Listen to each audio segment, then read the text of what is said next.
اعوذ باللہ من الشیطان الرجیم، بسم اللہ الرحمن الرحیم۔ سورہ الکہف، آیت 83 اور آگے۔ اور پوچھتے ہیں تجھ سے ذوالقرنین کے بارے میں، کہہ میں سناتا ہوں تمہیں اس کا کچھ حال۔ بے شک اقتدار دیا تھا ہم نے اس کو زمین میں، اور عطا کیا تھا اس کو ہر طرح کا سامان۔ تو کیا اس نے سفر کا ایک سامان، یہاں تک کہ جب وہ پہنچا سورج کے غروب ہونے کی جگہ، تو پایا اسے کہ ڈوب رہا ہے ایک دلدل والے چشمے میں، اور پایا اس کے پاس ایک قوم کو۔ ہم نے کہا اے ذوالقرنین، چاہے یہ کہ تو سزا دے اور چاہے یہ کہ تو اختیار کرے ان کے بارے میں بھلائی۔ کہا اس نے بہرحال وہ جس نے ظلم کیا، عنقریب ہم سزا دیں گے اسے، پھر وہ لوٹایا جائے گا اپنے رب کی طرف تو عذاب دے گا وہ اسے ایک سخت عذاب۔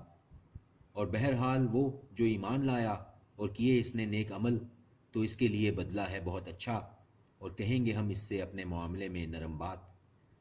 پھر کیا اس نے سفر کا ایک سامان، یہاں تک کہ جب وہ پہنچا سورج کے طلوع ہونے کی جگہ، تو پایا اسے کہ طلوع ہو رہا ہے ایک قوم پر، نہیں بنائی تھی ہم نے جن کے لیے اس سے بچاؤ کی کوئی اوٹ۔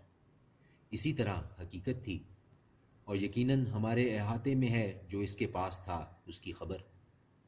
پھر کیا اس نے سفر کا ایک سامان، یہاں تک کہ جب وہ پہنچا دو پہاڑوں کے درمیان، تو اس نے پایا ان دونوں کی اس طرف کچھ لوگ۔ یہاں تک کہ جب وہ پہنچا دو پہاڑوں کے درمیان، تو اس نے پایا ان دونوں کے اس طرف کچھ لوگ کہ نہ لگتے تھے کہ سمجھیں کوئی بات۔ انہوں نے کہا اے ذوالقرنین، بے شک یاجوج اور ماجوج فساد کرتے رہتے ہیں زمین میں، تو کیا ہم انتظام کر دیں تیرے لیے خرچ کا اس پر کہ تو بنا دے ہمارے اور ان کے درمیان ایک دیوار۔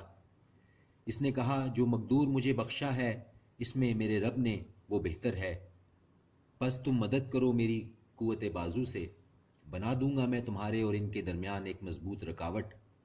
لاؤ میرے پاس تم تختے لوہے کے۔ یہاں تک کہ جب برابر کر دیا اس نے دونوں پہاڑوں کے درمیان کا حصہ، تو کہا اب اسے دھونکو۔ یہاں تک کہ جب کر دیا اس کو آگ، تو کہا کہ لاؤ میرے پاس کہ میں ڈال دوں اس پر پگھلا ہوا تانبا۔ پھر نہ ان میں قدرت رہی کہ چڑھ سکیں اس پر، اور نہ لگا سکیں اس میں نقب۔ کہا اس نے یہ مہربانی ہے میرے رب کی طرف سے، پھر جب آ پہنچے گا وعدہ میرے رب کا، تو کر دے گا وہ اس کو ڈھا کر ہموار، اور ہے وعدہ میرے رب کا سچا۔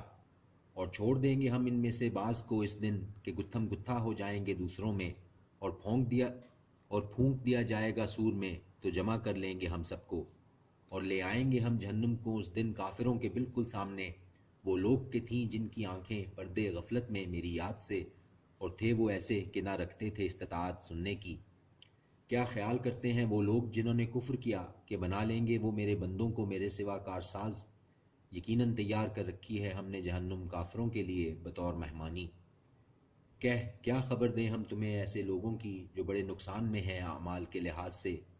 یہ وہ ہیں کہ ضائع ہو گئی جن کی جد و جہد دنیا کی زندگی میں، اور وہ یہ سمجھے ہوئے ہیں کہ وہ کر رہے ہیں اچھے کام۔ یہ ہیں وہ لوگ جنہوں نے جھٹلایا آیات کو اپنے رب کی اور اس کے سامنے پیش ہونے کو، تو ضائع ہو گئے ان کے اعمال، سو نہیں قائم کریں گے ہم ان کا قیامت کے دن کچھ بھی وزن۔ یہ ہے ان کی سزا جہنم، اس لیے کہ انہوں نے کفر کیا اور ٹھہرایا میری آیتوں اور میرے رسولوں کو ہنسی مذاق۔ یقیناً وہ لوگ جو ایمان لائے اور کیے انہوں نے نیک اعمال، تو ہوں گے ان کے لیے باغ بہشت کے بطور مہمانی، ہمیشہ رہیں گے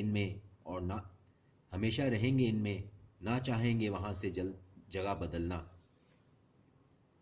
کہہ اگر ہو سمندر روشنائی باتوں کے لکھنے کے لیے میرے رب کی، تو ضرور ختم ہو جائے سمندر قبل اس کے کہ تمام ہوں باتیں میرے رب کی، اور اگرچہ ہم لے آئیں ویسا ہی اس کی مدد کو۔